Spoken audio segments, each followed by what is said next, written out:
I'm a nurse by profession. Graduate po ako sa CEU.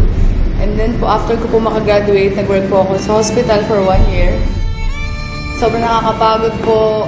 Yung sobrang toxic po kasi yung mga pasyente po. At the same time po, yung babarin nga po ng sweldo. Kumbaga yung effort mo na magtrabaho dun, parang hindi talaga worth it. Gusto ko talagang makapunta sa ibang bansa, kaya rin ako nag-nursing. Napapagod lang ako, tapos po wala rin ako naiipon. Kung dito lang ako magtatrabaho, walang mangyayari sa future ko. Nung naka 1 year na po ako sa hospital, kumbaga parang na-realize ko na hindi ako para dito sa hospital. Hanggang nag-work ako, nag-apply po ako sa bangko. Kasi nga medyo mas mataas ang sweldo. Ang hirap-hirap magbilang ng perang hindi sa'yo. Milyon-milyon po araw-araw ang binibilang ko. Pero parang sabi ko, kailan kaya darating yung time na sariling kong pera naman yung binibilang ko. Sa araw-araw po na pagtatrabaho ko sa bangko, aga-aga ko pong gumigising and then late, sobrang late na po akong umuwi. Tapos wala pang 500 yung kinikita ko sa isang araw. Kumbaga talagang hindi po talaga siya worth it na pagtrabahuhan. Minsan, nasa-short din ako sa bangko. Siyempre, kailangan mong bayaran yun, di ba? Magkano na nga lang po yung sinasweldo ko sa bangko, tapos kakaltasan ka pa. Wala po talaga ako naiipon. Kasi puro po nga po utang talaga. Kasi yung pong kinikita ko na para sa quincenas at katapusan, inuutang ko na po.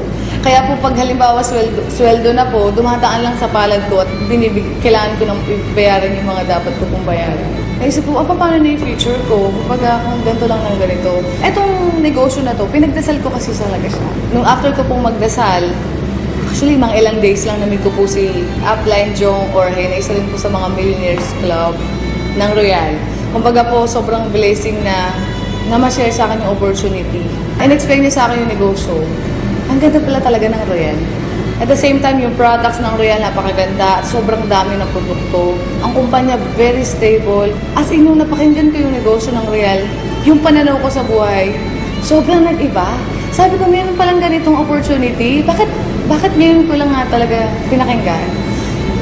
Kasi sabi ko, meron namang opportunity sa Pilipinas, bakit kailangan ko pang pumunta ng ibang bansa? Actually, nung umpisa, sabi lang naman sa akin ni Jong, idadagdag ko lang sa ginagawa ko. Hanggang dumating yung time na ginagawa ko yung negosyo, yung kinita ko po sa Royal ng 1 week, katumbas na po ng 3 buwan sa bangko. Kaya sabi ko po, grabe talaga, parang kailangan ko na talaga i-full-time ang Royal. Kaya po noong April, nag-resign na po ako. So, sineryoso ko po agad yung Royal.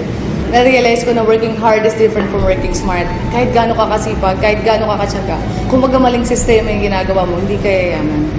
Pero po, grabe po, yung sipag mo, yung tiyaga mo, ilipat mo sa Royal, tamang sistema, panigurado yayaman ka.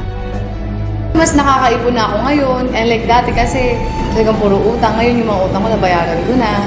Ngayon sila na yung utang sa akin. Ganon. Noon, gumigising ako ng sobrang aga kasi may pasok ako eh. Ngayon, nung nag-royal ako, gumigising lang ako kapag tapos na ako matulog. After 7 months lang, nakabili po ako ng brand new Ford Fiesta because of Royal Business Club. Kaya sobrang thankful po ako, buti na lang may Royal. Lahat po naging negative sa akin, sobrang naging positive po sila. Yung pera na dati sa bangko, sobrang pagod ako magbilang ng perang hindi akin. So nakakatawa dito sa Royal, sariling pera ko na yung binibilang ko. Doon ko nakita na yung magulang ko po sobrang proud sa akin. Kumbaga kahit hindi ako nakapag-ibang bansa, kayang-kaya kong tuparin yung mga pangarap ko kahit dito lang sa Pilipinas. Kasi may Royal Business Club. Tsaka dito nakakatulong ka sa mga tao eh. Yung ginagawa mo hindi lang para sa sarili mo, pero para din sa iba na may mga pangarap din. Kasi ako nakuha ko na yung pangarap ko. Pero yung mga kasamahan ko na naging part ng Royal, gusto ko rin silang matulungan na makuha rin nila yung mga pangarap nila. Ang sasabi ko lang lalo na sa mga kabataan, sa mga empleyado rin na tulad ko, syempre naging empleyado rin naman ako, na maging open-minded lang kayo. Buksan nila yung puso at isipan ninyo. At the same time, dito hindi naman sinabing iwan mo yung ginagawa mo eh. Ang sabi lang naman ni Royal, idadagdag mo lang sa kung anong ginagawa mo. Kung wala kang dinadagdag sa ginagawa mo or binabago, hanggang dulo wala namang magbabago.